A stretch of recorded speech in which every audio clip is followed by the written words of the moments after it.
Well, starting with the foray of IKEA in India, to Walmart Flipkart deal, to Amazon scaling up operations in India in a big way. 2018 has clearly been an action-packed year for the retail space in India.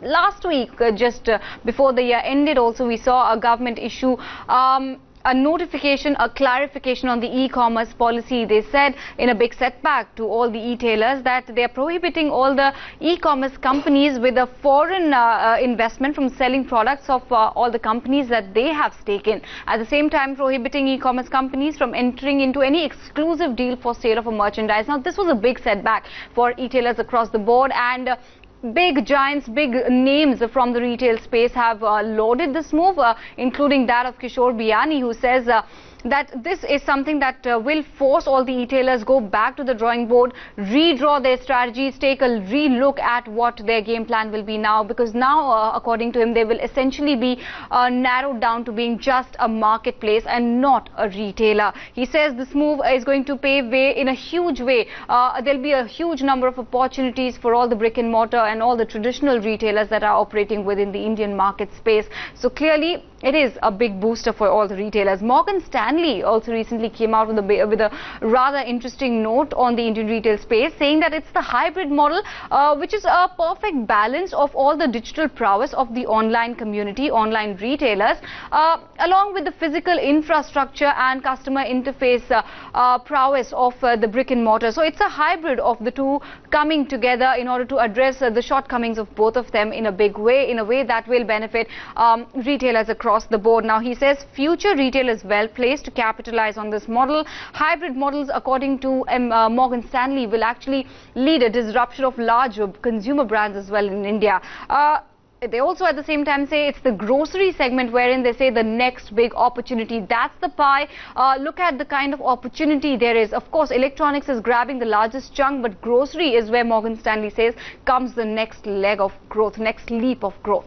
Talking about more in detail about the potential of hybrid model, they say they see 20 to 40% increase in profitability if one were to adopt this model. It can offer a stack model, a bundle of consumer services, price is competitive versus traditional retailers, successful grocery retail model, and increased online penetration. That's an important thing that the hybrid model gets to the table. Frictionless apparel retail and of course increased customer reach. So they've outlined a lot of benefits of this hybrid retail model, which makes it a win-win arrangement according to them.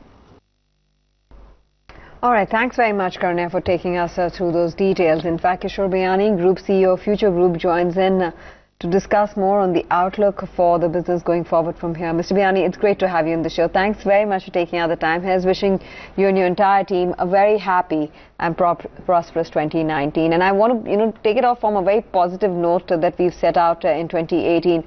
Give us some more clarity on how the e-commerce policy might change in the business model for some of the large e-commerce operators. How does it change the likes of retailers such as yourself, and how big a boost is it? The policy, once we went through it, it was sinking in that this clarification is probably one of the best clarification which has come from the government, because there was a rules which talked about marketplace, B2B business, and somebody can't do retail business. And there was a circumvention of that policy and ambiguity in some way where people were taking advantage and people were virtually doing retail business. I think this brings an end to people doing retail business, which was the intent of the policy, which was there for a long period of time. So we are very happy that there is a level playing field, there is a policy clarity, and India should always be first in whatever we do. Why can't we build our own Indian Alibaba or Indian Amazon? I don't know why we are so enamored by the international players. Oh, absolutely, we must. And you perhaps can spearhead the move in that direction. Does this move by the government, do you think, impact your discussion with a potential e-commerce giant? Because that's the buzz in the market. Does it give you more bargaining power?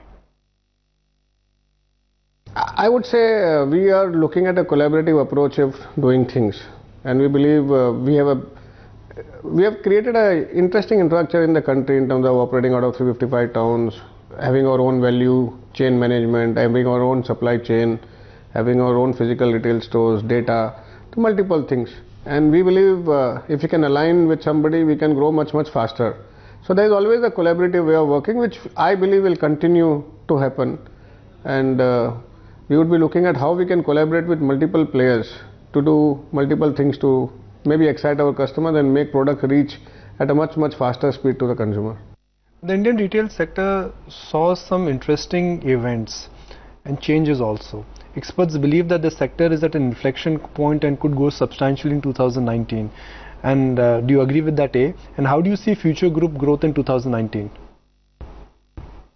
I think retail is always an exciting play. I personally believe retail always will be exciting because every day is a new day. Customers are changing, products are changing, categories are emerging. There are new ways of doing business, technology has come into play, data is coming into play. So business is probably more exciting than ever, yes. There's so much opportunity in India because India is a country of 1.3 billion people with aspirations rising, affluence rising, infrastructure getting created, a lot of new categories getting formed. As one of the players in the market, I think we are more excited like never before because of the opportunity which lies ahead of us, because since we have built a whole business around managing the entire value chain and building an infrastructure to manage the scale and complexity of this business.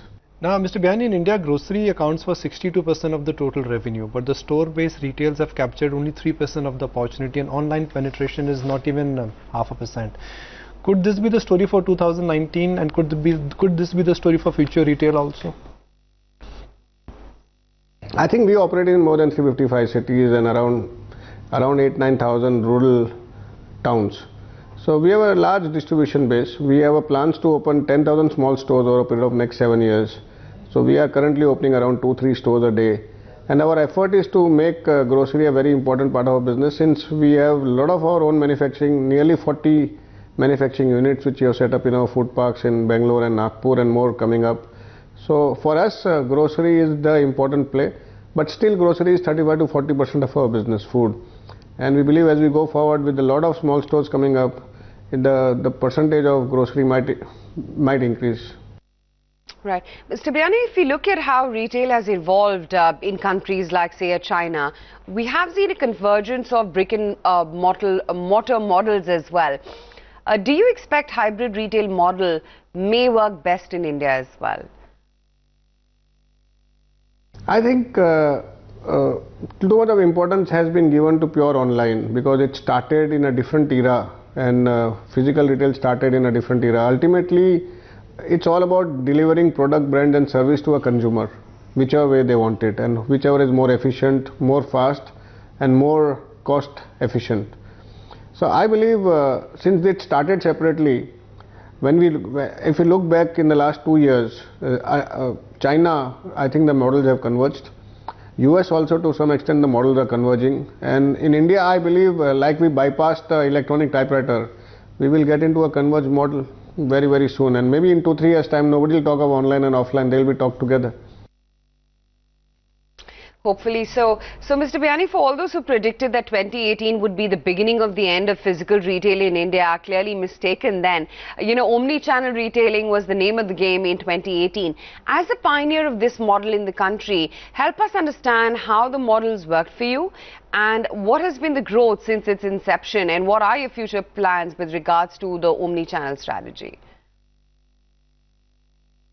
I think the way we look at multi-channel retail is the consumers can order whichever way they want and the goods are delivered to him. Home delivery, which never used to be a percentage of our business probably 2 years ago, 3 years ago, now constitutes to nearly 8 to 10% of our business, which never used to be there earlier. I think people want home deliveries now. People want to shop sitting at home.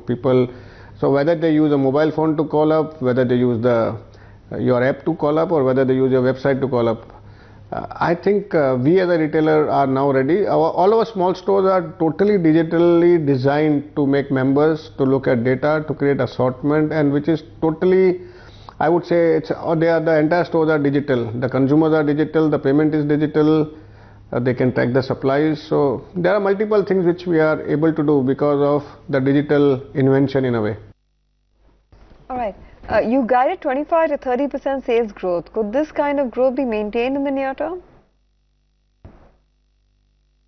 I think India is an opportunity of growth, and there are a lot of consumers adding up into new categories and new consumption fold, and we are getting deeper and deeper into markets.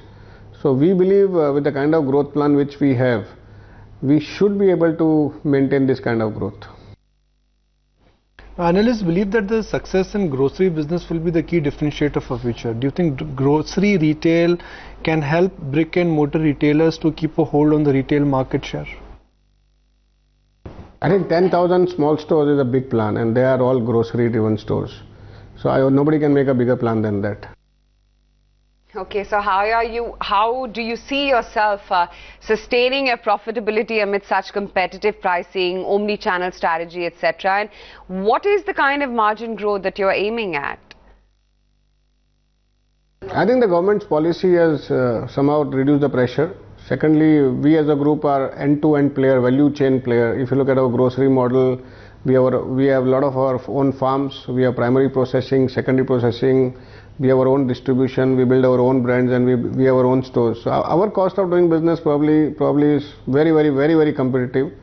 Secondly, in terms of a fashion business, we probably are among the top 10 in the world in terms of volumes of garments we sell. 30 crore garments we'll sell this year, which is getting us into scale and efficiency again. So we have created our own moat on that. I think the size and the scale and the efficiency which we are building in should not make us worry. I think people should be worried about us rather than we being worried about anybody else. Fair point.